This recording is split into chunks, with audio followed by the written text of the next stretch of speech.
Good morning, class 5th. Now this is the chapter number 12, the age of machines. हम machines के बारे में काफ़ी कुछ डिस्कस करने वाले हैं. देखिए, ये जो पिक्चर्स आप देख रहे हैं ये आपको पता है स्विंग मशीन की और एक वॉशिंग मशीन की.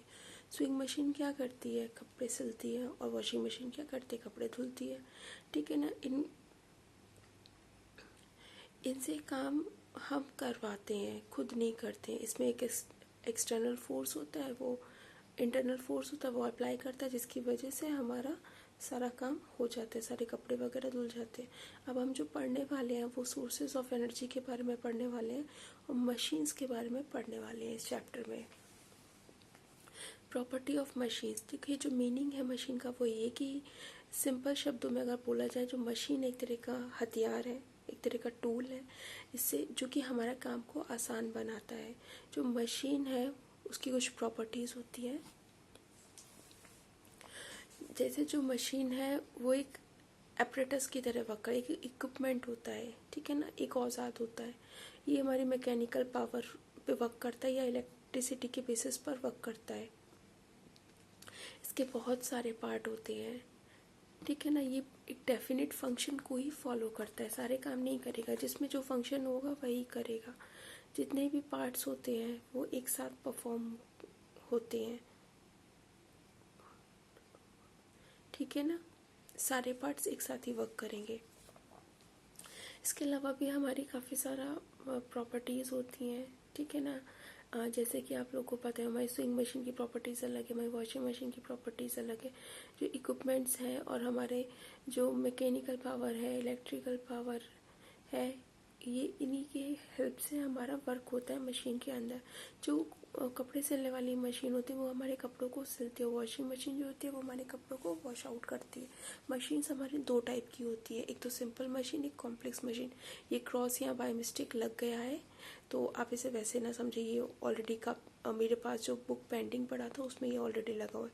सॉरी, मुझे रफ करने का टाइम नहीं मिला. देखिए, जो सिंपल मशीन होती है उसे वो हमारी ऐसी मशीन होती है, ऐसा टूल होता है जिससे काम बहुत इजीली हो जाता है. वो अपने आप ही ऑपरेट हो जाते हैं. जैसे हमारा जो नील कटर होता है, ठीक है ना, वो हमारा इजीली ऑपरेट होता है. कोई भी, एक बच्चा भी, एक बड़ा भी, एक बूढ़ा इंसान भी उसको इजीली चला सकता है. ठीक है.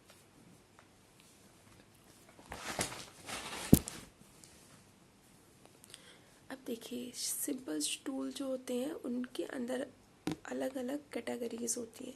कॉम्प्लेक्स मशीन्स की बात करते हैं. कॉम्प्लेक्स मशीन हमारी थोड़ी डिफ़िकल्ट होती हैं ऑपरेट करने के लिए. ठीक है ना, समझने के लिए भी, क्योंकि ये हमारी काफ़ी ज़्यादा बड़ी होती हैं और काफ़ी बड़ी बड़ी इंडस्ट्रीज़ में लगी होती हैं. इसकी वजह से ही कॉम्प्लेक्स मशीन्स के अंदर आते हैं. अगर हम हिस्ट्री देखिए मशीन्स का, जो अर्ली मैन थे उन्होंने क्या किया था, वो सारा काम अपने हाथों से किया करते थे. आज से कई साल, करोड़ साल पहले. ठीक है ना. उसके बाद धीरे धीरे डेवलपमेंट शुरू हुआ, हमारे कुछ टूल्स आए. ठीक है ना. तो उससे हमारा काम जो था वो क्या हो गया, आसान हो गया. Discovery of copper. देखिए, जो सबसे पहला मेटल जो डिस्कवर हुआ और इंसान ने जो सबसे पहला मेटल जो यूज़ किया वो था कॉपर. आज से 8,000 साल पहले की बात है ये. ठीक है ना. जो मैन थे, जो हमारे अर्ली मैन थे, वो कॉपर के टूल्स बनाया करते थे. अर्ली मैन के बाद वाला जो पीरियड है उसके बाद. ठीक है ना. इसके कॉपर की वजह से दो ड्रॉबैक्स आए, मतलब कुछ इसमें कमियाँ थी. एक तो कॉपर बहुत हार्ड हुआ करता था और इजीली अवेलेबल नहीं था. ठीक है ना. और ना ही लार्ज क्वांटिटी के अंदर था, तो हमको बहुत हिसाब से यूज़ करना पड़ता था. ठीक है.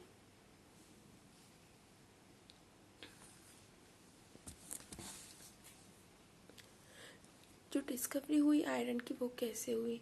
देखिए, जो डिस्कवरी हुई आयरन की वो एक रेवोल्यूशन था, एक बहुत बड़ा चेंज था. जो डिस्कवरी थी आयरन की उसने काफ़ी ज़्यादा हेल्प किया हमको इस सोसाइटी को डेवलप करने. एक रैपिडली ग्रोथ हुआ इसका, एक रैपिडली चेंज हुआ. ठीक है ना. हमारी मशीन्स वगैरह में काफ़ी एक नया बदलाव देखने को मिला. जो आयरन था वो बहुत ज़्यादा हार्ड हुआ करता था हमारा कॉपर से, और हर जगह बहुत आसानी से मिल जाता था. इसकी वजह से जो टूल्स थे वो हमारे आयरन के बनने लगे. ठीक है ना. और ये साफ़ भी बहुत इजीली हो जाता था. ठीक है ना. और इसे इजीली हम कल्टीवेट कर सकते थे. मतलब इजीली ये से सारा काम हमारा इजीली हो जाता था. इंडस्ट्रियल रेवोल्यूशन की बात करते हैं. देखिए, इंडस्ट्रियल रेवोल्यूशन का मतलब ही था कि एक चेंज लेकर आना हमारे सिस्टम में। 18th सेंचुरी में जो हमारे ब्रिटेन थे, उन्होंने एक शिफ्ट किया मैन्युफैक्चरिंग का, मतलब एक तरह की एक इंडस्ट्री लगाई, ठीक है ना। वहाँ पर काफ़ी ज़्यादा चीज़ें जो बनती थी वो मशीन्स के द्वारा ही बनाई जाती थी। जो मशीन्स होती थी वो काफ़ी ज़्यादा अट्रैक्टिव होती थी और सस्ती हुआ करती थी। इसकी वजह से हमारा मैन्युफैक्चरिंग सिस्टम, मतलब चीज़ें बनाने में काफ़ी ज़्यादा चेंज है, क्योंकि जो चीज़ें हमारी हाथ से बनती थी वो बहुत ज़्यादा कॉस्टली होती थी, टाइम टेकन होती थी और काफ़ी प्रॉब्लम के साथ बने। लेकिन मशीन आने के बाद ये काम हमारा बहुत ही आसान तरीके से होने लगा, सस्ती भी हो गई चीज़ें और हमारी इजीली बनने भी लगी। इसलिए वजह से हम इसको इंडस्ट्रियल रेवोल्यूशन बोलते हैं। जो इंडस्ट्रियल रेवोल्यूशन है वो हमारा इंग्लैंड से स्टार्ट हुआ था। कैसे स्टार्ट हुआ था वो हम बताएंगे आपको। देखिए, एक वजह ये कि जब हमारी इंडस्ट्री लगी थी, ठीक है ना, तो हमारे कुछ फेवरेबल फैक्टर्स उसके लिए हमें चाहिए थे। वो फेवरेबल फैक्टर्स हमारे सिर्फ और सिर्फ ब्रिटेन में ही अवेलेबल थी, इसलिए वहाँ इंडस्ट्री लग पाई थी। जो आयरन और जो कोर है वो हमारा इजीली अवेलेबल हो जाता है लार्ज क्वांटिटी के अंदर, ठीक है ना। जो ब्रिटेन है वो हमारा कॉलोनीज बना रहा था उस टाइम पे, ठीक है ना। और इस टाइम पर उसने देख लिया था ग्लोब में कि कहाँ कहाँ पर हमारा रॉ मटेरियल सबसे ज़्यादा है, ठीक है ना। जैसे हमारी कॉटन है हमारी, और इसके अलावा भी हमारी काफ़ी ज़्यादा गुड प्रोडक्ट्स वगैरह हुआ करते थे।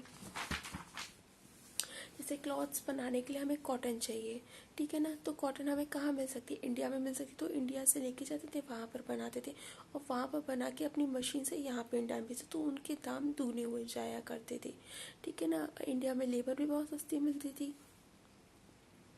ठीक है ना। क्लाइमेट कंडीशन भी हमारी फेवरेबल होनी चाहिए, ठीक है। हमारी जो गवर्नमेंट है उसे भी हमारी इंडस्ट्री के अंदर इंटरेस्ट होना चाहिए, ठीक है। एनर्जी फॉर द मशीन्स, देखिए हमारी जो मशीन्स है उसके लिए एनर्जी कहाँ से आती है?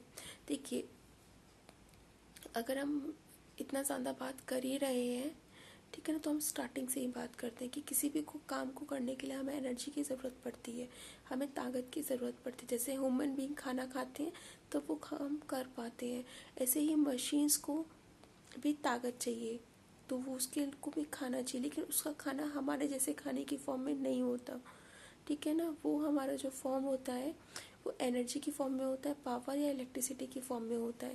जैसे coal, mineral oil, crude oil, natural gases, electricity sources of energy है ये हमारे सारे, ठीक है। कन्वेंशनल सोर्स ऑफ एनर्जी और non renewable source of energy ये हमारे एक दिन ख़त्म हो गए, क्योंकि इनको बनने में करोड़ों साल लगते हैं। जैसे कोयला, इनको बनने में करोड़ों साल लगेंगे, ठीक है ना, और ये एक दिन आके ख़त्म हो जाएंगे, इसलिए हम उनको non renewable sources of energy बोलते हैं। कोल आजकल का नहीं है, कोल जो है वो बहुत साल पहले हमारा जो अर्थ थी उसके अंदर पाया गया था और अभी भी धरती के अंदर से ही निकाला जाता है।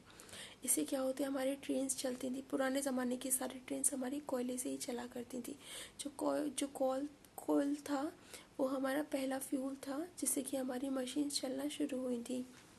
इसकी कुछ लिमिटेशंस हैं, जैसे ये हमारा नॉन रिन्यूएबल रिसोर्स है, एक बार ख़त्म हो गया तो दोबारा नहीं आएगा, ठीक है ना। इसके अलावा ये हमारा थोड़ा पॉल्यूशन करता है हमारे एटमॉस्फेयर में, और जो लीव्स हैं, ठीक है ना, वो इसकी वजह से काफ़ी ज़्यादा टूट जाती है। कोयला हमारा हर जगह नहीं मिलता है,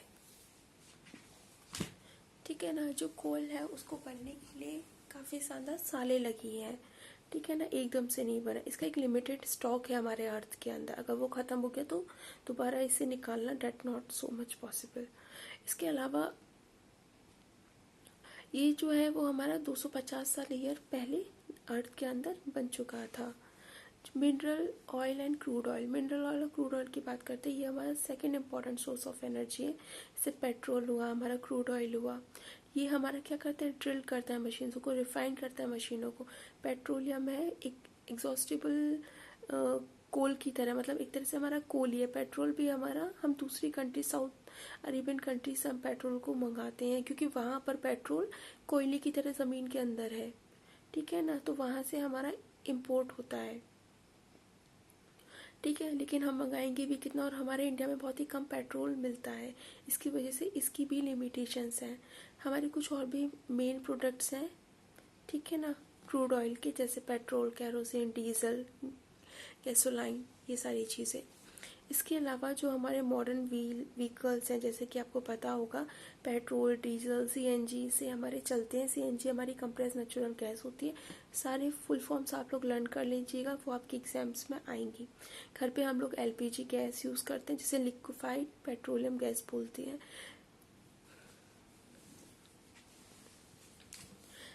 नेचुरल गैस हमारा लेटेस्ट सोर्स ऑफ एनर्जी है। नेचुरल गैस हमारे एग्जॉस्टेबल है, ठीक है ना। ये हमारा जो है वो हमारा डोमेस्टिक यूज़ के लिए यूज़ होता है। सीएनजी हमारा व्हीकल्स में यूज़ होता है। डोमेस्टिक यूज़ मतलब घर वगैरह, घर के कामों के लिए यूज़ होना। ये हमारा सस्ता होता है और पॉल्यूशन फ्री होता है। इलेक्ट्रिसिटी की बात करते हैं। इलेक्ट्रिसिटी हमारा काफ़ी इंपॉर्टेंट सोर्सेज ऑफ एनर्जी है, ठीक है ना। ये हमारा जो हमारी इलेक्ट्रिसिटी वो 3 तरह से डेवलप्ड होती है: हाइड्रो इलेक्ट्रिसिटी, थर्मल इलेक्ट्रिसिटी और न्यूक्लियर एंड एटॉमिक इलेक्ट्रिसिटी।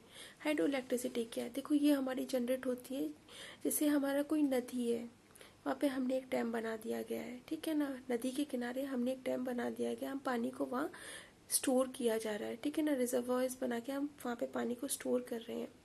उसके बाद हमने एक वाटरफॉल बना के उस पानी को एक ग्रेट हाइट से हम लोग नीचे गिरा रहे हैं, एक फोर्स के थ्रू। ऊपर से पानी इजीली नीचे गिर जाएगा, और नीचे हमने टरबाइन लगा रखे, टरबाइन मतलब मोटर लगा रखी है।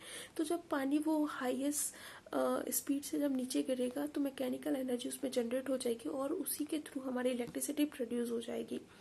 ये हमारा बिल्कुल पॉल्यूशन फ्री होता है, सस्ता होता है, लेकिन ये हर जगह नहीं किया जा सकता। वहीं किया जा सकता है जहाँ डैम्स बने हुए हैं, जहाँ रिवर्स है हमारी, वो भी अच्छी वाली रिवर्स, काफ़ी बड़ी, जिसमें बहुत पानी हो। थर्मल इलेक्ट्रिसिटी की बात करते हैं। एक हमारा कोल, पेट्रोलियम, नेचुरल गैसेस, उसे हम यूज़ करते हैं थर्मल इलेक्ट्रिसिटी को जनरेट करने के लिए। ये हमारी काफ़ी महंगी होती है, और हमारा ये पॉल्यूशन भी करती है। Nuclear and the atomic energy की बात करते हैं। ये हमारा पॉल्यूशन फ्री होता है, बट इसमें हमें काफ़ी ज़्यादा चीज़ों का ध्यान रखना पड़ता है। हमारे एटॉमिक प्लांट्स होते हैं, वहाँ पे इनको जनरेट किया जाता है। ये हमारे इजी नहीं होती, ये एनर्जी जनरेट करने के लिए बिल्कुल भी इजी नहीं है। बहुत सारे डेवलपिंग कंट्रीज़ हैं जहाँ पर ये न्यूक्लियर एंड एटॉमिक एनर्जी को जनरेट किया जाता है। जैसे इंडिया में 6 न्यूक्लियर प्लांट्स हैं, नरोरा यूपी में, भत्ता राजस्थान में, ककरापरा हमारा गुजरात में, तारापुर महाराष्ट्र में, काईगांव हमारा कर्नाटका में, और कलपक्कम तमिलनाडु में, तारापुर महाराष्ट्र में। ये हमारे सबसे ओल्डेस्ट एटॉमिक पावर प्लांट है इंडिया के अंदर। अदर सोर्सेज ऑफ एनर्जी की अगर हम बात करते हैं, जो सोलर एनर्जी और जो विंड एनर्जी है, और जियो थर्मल एनर्जी, टाइडल एनर्जी हमारे अदर सोर्सेज ऑफ एनर्जी के अंदर आते हैं। ये हमारे रिन्यूएबल सोर्स हैं। अगर ख़त्म हो गए तो फिर भी हम इसे दोबारा बना सकते हैं, ठीक है ना। ये हमारे बिल्कुल ही पॉल्यूशन फ्री होते हैं, इससे कोई भी हमारे एनवायरनमेंट में प्रॉब्लम नहीं होता है। जैसे कि आप ये पिक्चर्स वगैरह देख सकते हैं, सोलर पावर प्लांट के बारे में आपको पता ही होगा। हमारे सोलर पैनल्स लगा, हमारी सन की लाइट पड़ती है इन सोलर पैनल्स पे, वो सन की लाइट को कन्वर्ट कर देती है इलेक्ट्रिसिटी में, तो हमारे सोलर पावर प्लांट्स हो जाते हैं। इसके अलावा विंड एनर्जी में जैसे जहाँ पर हमारी हवा बहुत तेज चलती है, पर्टिकुलर एरियाज होती हैं, वहाँ पे ऐसी विंड एनर्जी, मतलब ये जो है, ये ऐसा डिवाइस लगा दिया जाता है। ये हवा जब चलती है तो हवा से हमारी एक इलेक्ट्रिसिटी बनकर नीचे हमारी मोटर की हेल्प से इलेक्ट्रिसिटी बन जाती है, ठीक है। ये सारा काम हमारा विंड के थ्रू ही होता है। फाइनली आप लोग का चैप्टर खत्म हो चुका है। किसी को कोई भी प्रॉब्लम हो तो वो मुझसे पूछ सकते हैं। Thank you so much guys, bye.